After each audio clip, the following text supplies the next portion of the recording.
ఈరోజు నేను rusk biscuits చేశానండి. రస్క్ లాగానే చాలా గుల్లగా చాలా బాగా వచ్చిందండి. టేస్ట్ కూడా చాలా బాగుంది. పిల్లలకి స్నాక్ బాక్స్‌గా గానీ, చాయ్‌తో గానీ, పాలతో గానీ ముంచుకొని తింటే చాలా బాగుంటుంది.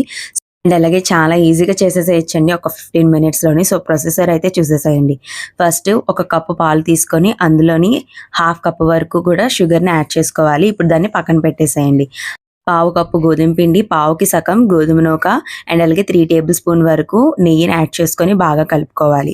ఎక్కడ ఉండలు లేకుండా శుభ్రంగా కలిపేసేయండి. ఇప్పుడు మిల్క్‌లో షుగర్ యాడ్ చేసాం కదండీ! ఒక స్పూన్ ద్వారా ఆ షుగర్ అంతటిని తీసి ఈ పౌడర్‌లో వేసేసేయండి. ఈ పిండిలో వేసేసుకోవాలి. సో, కొంచెం కొంచెంగా వేసుకొని చక్కగా కలిపేసుకోండి. ఎక్కడ ఉండలు లేకుండా బాగా కలిపేసుకోండి. వాటర్‌ని అసలు యాడ్ చేయకుండా కలుపుకోవాలి. సో, మొత్తంగా కలిపేసిన తర్వాత 1 టేబుల్ స్పూన్ వెనిల్లా ఎసెన్స్ గానీ, ఇలాచీ పౌడర్ గానీ వేసుకొని కలిపేసుకోవాలి. ఇప్పుడు కొంచెం కొంచెంగా పాలుని యాడ్ చేసుకుంటూ మొత్తం పిండినంతటిని కలుపుకోవాలి. జారుగా మాత్రం అస్సలు కలపొద్దు. గట్టిగానే కలుపుకోవాలి. సో, కొంచెం కొంచెం యాడ్ చేసుకుంటూ కలుపుకోండి. అప్పుడు జారుగా అయిపోదు. పిండి మొత్తం ముద్దలా దగ్గరికొచ్చేంత వరకు గూడా కొంచెం కొంచెంగానే కలుపుకోండి. ఒకేసారి వేసుకోవద్దు. వాటర్‌ని గూడా యాడ్ చేయొద్దు. ఓన్లీ మిల్క్‌తోనే కలుపుకోవాలి.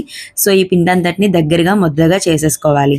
ముద్దని ఇక్కడ చూపిస్తున్న విధంగా ఈ మాత్రం గట్టిగా కలుపుకోవాలండి. జారుగా అయితే అస్సలు కలపొద్దు.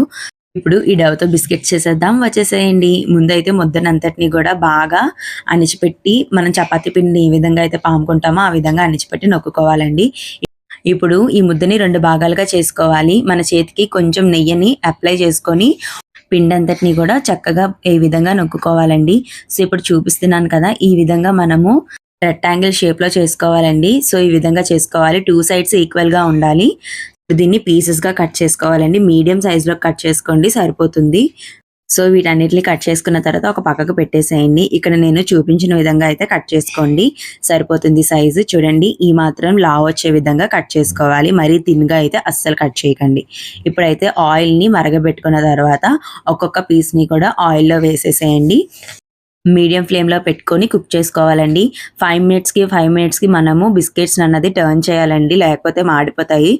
ఒక 10 మినిట్స్‌లో బిస్కెట్స్ అన్నీ కూడా కుక్ అయిపోతాయి. సో, మొత్తంగా గోల్డెన్ బ్రౌన్‌లోకి కలర్ చేంజ్ అయిన తర్వాత బిస్కెట్స్‌ని ఆయిల్ నుంచి సెపరేట్ చేసేయడమేనండి. చాలా ఈజీ అండ్ చాలా సింపుల్ అండి. కాకపోతే లోపలంతా సాఫ్టీగా బయటంతా క్రంచీగా భలే బావుంటుందండి. ఒకవేళ మీ దగ్గర డ్రై ఫ్రూట్స్ ఉంటే గనక స్టార్టింగ్‌లోనే పిండి కలిపేటప్పుడు చిన్న చిన్న ముక్కలుగా కట్ చేసి వేసేసేయండి. చాలా బావుంటుంది. నా దగ్గర డ్రై ఫ్రూట్స్ లేవు. అందుకే నేను స్కిప్ చేశాను. సో, తప్పకుండా ట్రై చేయండి. భలే వస్తాయి. పిల్లలు స్కూల్ నుంచి రాగానే అమ్మ ఆకలి వేస్తుంది అనగానే చక్కగా ఈ బిస్కెట్స్ ఒక ప్లేట్‌లో వేసి ఇచ్చేసేయొచ్చండి. సబ్స్క్రైబ్ చేసుకోవచ్చు కదా! Bye bye.